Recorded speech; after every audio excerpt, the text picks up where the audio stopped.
Hi guys. Um, so today I want to talk to you about something different. This is a case that is really personal to my heart. Um, it's about a little girl named Amber Hagerman. Um, I was living in Grand Prairie, Texas, which is right next door to Arlington, Texas. At the time, in 1996, my daughter was 5 years old at the time. Um, there was a little 9-year-old girl named Amber Hagerman that was abducted in Arlington. It scared everyone. I remember that case, that whole long journey being the thing that made me want to get into searching for the killers of children, especially because that, for some reason, touched me in a way that nothing had ever touched me before. You know, I was heartbroken for this family, um, and the something really great came out of this, the Amber Alert, and that's what I wanted to talk to you guys about right now because a lot of people um, maybe are not sure. Believe it or not, a lot of people don't even know that this Amber Alert is named after an actual person, a little 9-year-old girl from Arlington, Texas, that was abducted and murdered. And the reason that this is so important, this Amber Alert, is because it will take over every billboard, um, every form of communication, the radios, your cell phones. It'll pop up on the internet. Amber Alerts, to let you know when a child has been abducted in your area, so that you can keep a lookout for. Sometimes they'll give you vehicle descriptions or a description of the child or a description of the person if they were seen. In Amber's case, there was a witness that actually saw her being abducted. She was riding her bike with her she's a 9-year-old girl, she was riding her bike with her 5-year-old brother. She had gone into an old supermarket parking lot and was riding her bike around there. Her little brother decided to go back to the grandparents' house because they were only supposed to go around the block, and so he was like, okay, we aren't supposed to do this, so I'm going to go home. She stayed behind and kept riding her bike in the parking lot, and by the time he made it back to the grandparents' house and they ask, where's your sister, the grandfather immediately runs back up to where the brother said she was at, and all of this happened so quickly, she was already gone by then. There was a witness who heard her scream, saw her riding her bike, and then heard her scream as a man pulled up in a black truck and picked her up, kicking and screaming off of her bicycle, and threw her in the truck.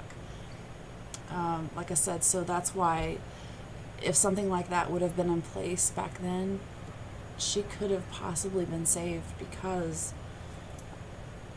I hate to say this, but she was kept alive for 2 days and tortured before she was murdered, and maybe somebody could have found her and saved her. Over 800 kids have been saved because of this Amber Alert program that's all over the world now, in 20 other countries now, I believe, too. And it's, I know a lot of people they're like, oh my gosh, this annoying thing is going off on my phone. Guys, pay attention to it, because you never know. You open your eyes and you look around, you're driving down the road, your phone goes off, you see the signs flashing.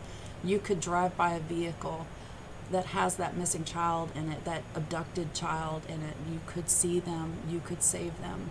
This has happened so many times. don't ignore that alert. That's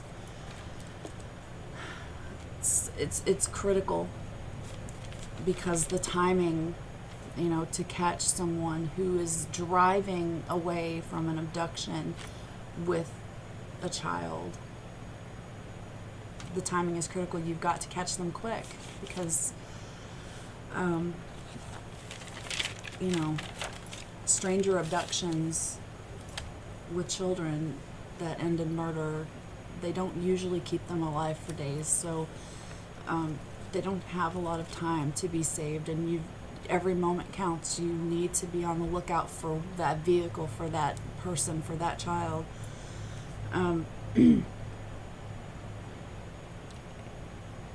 I think it's a really cool story how it started. Somebody called into a radio station. A woman from Fort Worth called into a radio station, and she says, if broadcasters can alert the public of severe weather, the beeping, and you know what I mean, the thing that comes on your TV and comes on your radio stations, if broadcasting can alert people to severe weather in their area, why couldn't they do the same thing for an abducted child? And that's how the idea was born, to come up with something like the Amber Alert. Local, let's see my notes here. Texas broadcasters teamed up with law enforcement to develop the early warning system to help find the abducted children, and that was 9 months after her disappearance. So pretty quickly after this was all started, and then President or George W. Bush signed it into law in 2003, so that it was going to be used all over the U.S. And that, I think it's wonderful and it's great. And I just want, like I said, I've talked to several people who, they think amber is a color, like red alert, amber alert, something like that. They don't realize it's actually, it was a little girl from Arlington, Texas. And I still am haunted by this case because it's unsolved. It's been 20 years. Just this past January, January 13th. It's been 20 years since she was abducted and murdered. And this case is still unsolved. This is something that I would like to talk more about, maybe help raise awareness about this case. Maybe we can get some tips. That would be wonderful if we could get some tips called into the Arlington Police. I'll leave the phone number and the link down below. I'll also leave, along with the detective who's working the case, along with the Crime Stoppers tip line for Tarrant County, if you want to remain anonymous and just leave an anonymous tip. This abduction happened right next to a laundry, like a laundromat, and there was believed, like I said, this is in Texas, so they believe that there was a lot of illegal immigrants in that laundromat, in that area right there, that would have seen something, but because of their illegal status, they were afraid to come forward with anything that they saw. They were offering those people a $75,000 reward and a promise not to deport them if they would come forward with information. I don't know, this was lost in translation or people were just still too scared, but this also needs to be spread.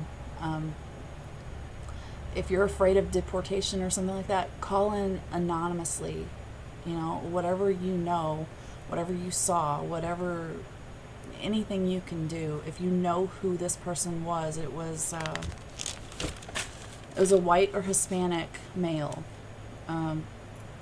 mid to late 20s, in a black truck. A little bit more of a description was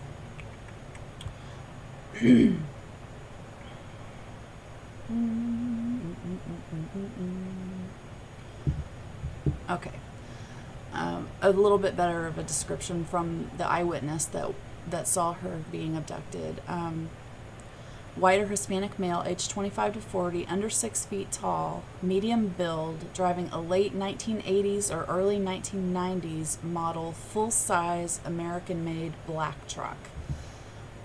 Like I said, me living right next door, basically, I personally drove around looking for this truck. I looked for her. I looked for this truck. I kept my eyes peeled for this truck everywhere I went because I was scared to death. I mean, everybody was so scared. And, you know, like I said, still unsolved. So, you know, I've never forgotten that black truck. Looking for a man in a black truck. If I saw any man in a black truck, I wrote down the license plate, called it in. I did whatever I could because I was just so overwhelmed with sadness over this case. I particularly that she was kept alive for 2 days and tortured, and how she was murdered and found, which I'm not even gonna say because it's just I'm gonna cry. It'll break your heart, and that's why I care about this. And I would like to keep talking about this case on Clue TV if I can. I want to keep doing videos. There's not much information. There's been thousands and thousands of tips and leads, but nothing has come up with a suspect or, you know, an answer. So I'm hoping to just kind of spread awareness and maybe get some people talking about this and some tips called in, somebody. Like I said, thank you. I'm going to leave all the links for the numbers down below. I will leave a link to a couple of other things related if you are interested in watching YouTube video or documentary or reading this article. It has a lot of good information in it as well. So I'll leave all these things down below, and thanks for watching.